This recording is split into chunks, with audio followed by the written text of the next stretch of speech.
do you guys have anything about the area of emotions or emotional growth or leadership growth or personal development that you find yourself avoiding? Do you have any of those areas? And why? Like, why do you find yourself avoiding particular areas? Do you have a reason? Are you aware of the reason why you avoid a particular author, a particular podcaster, a particular TED Talker, leadership guru, and why?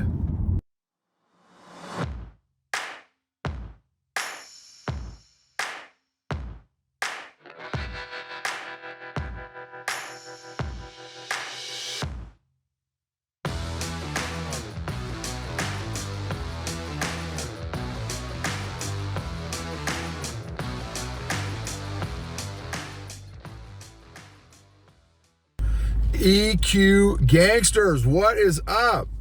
So as I told you earlier in the previous solo episode, I am going to probably do, start putting multiple interviews, back to back versus how I've been doing it, where I do an interview and then a solo episode and then an interview and then a solo episode.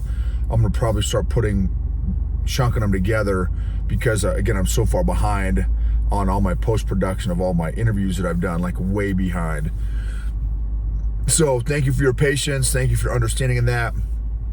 The episode for today is the really interesting dynamic and nuance. And I'd love to hear from some of you all too. How do you guys feel on this topic of avoiding certain growth opportunities or lessons about your emotional growth? Like, is there anything you're avoiding? What are you avoiding? And there are a few things that I'm finding that I'm avoiding. And again, I'm 4 years into this journey, and there are still areas that I am avoiding. And here's the funny thing.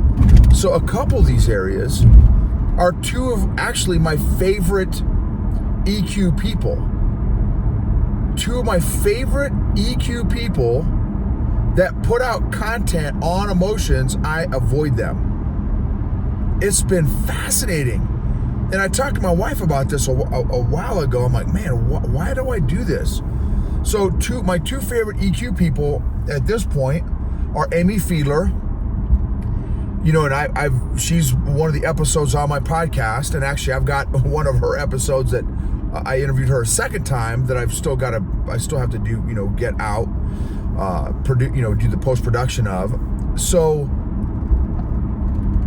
I'm avoiding her content, not her as a person. Like, if she called up and said, hey, Noble, can I get some help with this or that? Like, obviously I would do that in a heartbeat. That'd be super fine. But in terms of like her content, I avoid it. And so my new one, he's kind of newer, and I actually just did an interview with him too. Matthew Phifer. Matthew Phifer is the second one that I find myself avoiding. And he talks a lot about trauma. He's a trauma and narcissistic abuse expert and also therapist. And both of them have such amazing skinny. Like, if this is the dynamic, this is the craziness. It's so amazing, I avoid it. Like, somebody explain that to me. They're literally my two favorite people on EQ, on emotions and stuff, and I avoid them. It's like, and let me try to explain the experience to you.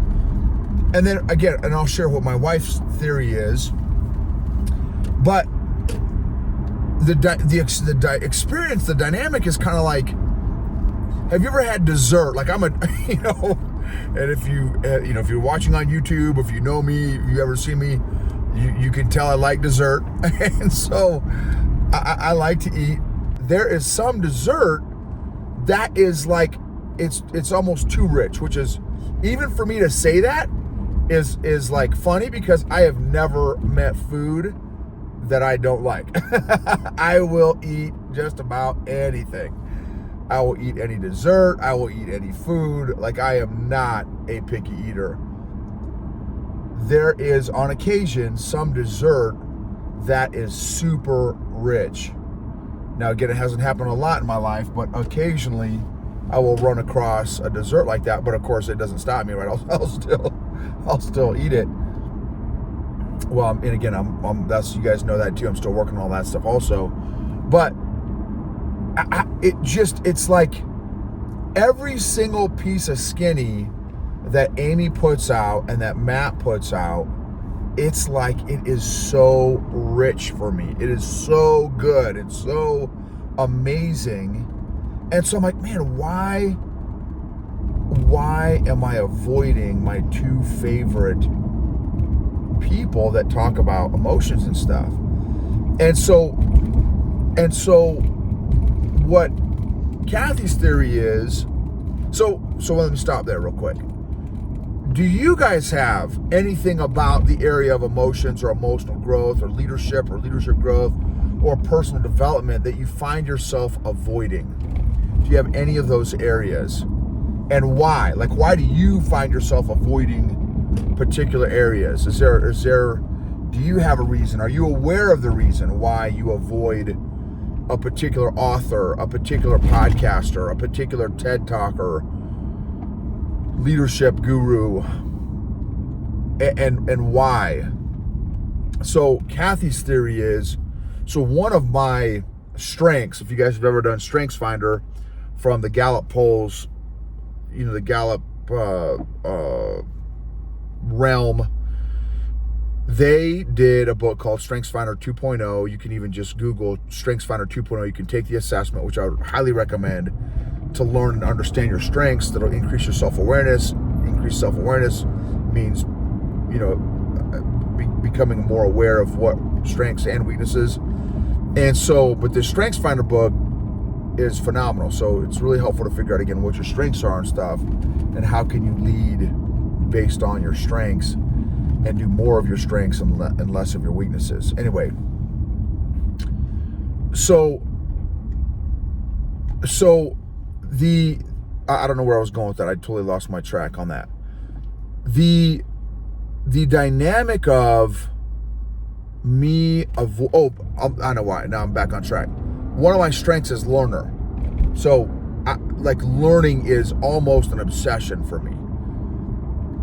Maybe just shy of an addiction. Like I have to learn, which is maybe something else I need to figure out. Like why is learning such a core value in my DNA? And I guess really the question I want to ask myself is it coming from a healthy place? If it is, great, right? If it's coming from a healthy place, great. But I don't want to just assume that, oh man, my learning appetite is healthy. I don't know if it's healthy. Because it's like I have to be learning something. And so, which again is really weird about this whole Amy Fiedler and Matthew Phifer avoidance thing. But what Kathy said was, you are trying to do two things at one time with their content. And I was like, what? She's like, you're trying to understand it, what they're saying, first of all, because again, a lot of this emotion stuff is still very new to me. The connections that Amy and Matt make are like mind-blowing and mind-boggling to me still. So like, I'm still trying to understand how to spell the words that they're saying. Not like I'm using that as an analogy. They're not using big words. They're explaining connections and insights that I've never thought of or made before. So like I'm trying to understand it, right? What they're saying. But the second thing she's like that you're trying to do is you're trying to learn and apply it all at the same time. You're trying to understand it. You're trying to learn it and apply it. You're trying to do three things at once. And I am not I'm not doing really good at that, because, and it's funny because like I find myself being able to handle like one piece of Amy content or Matt content a week, or maybe even every 2 weeks, which is a bummer, because there's so much more that I could be learning and growing and picking up. So anyway, do you guys know any areas for yourself that you find yourself avoiding? So that's another area I've got to work on.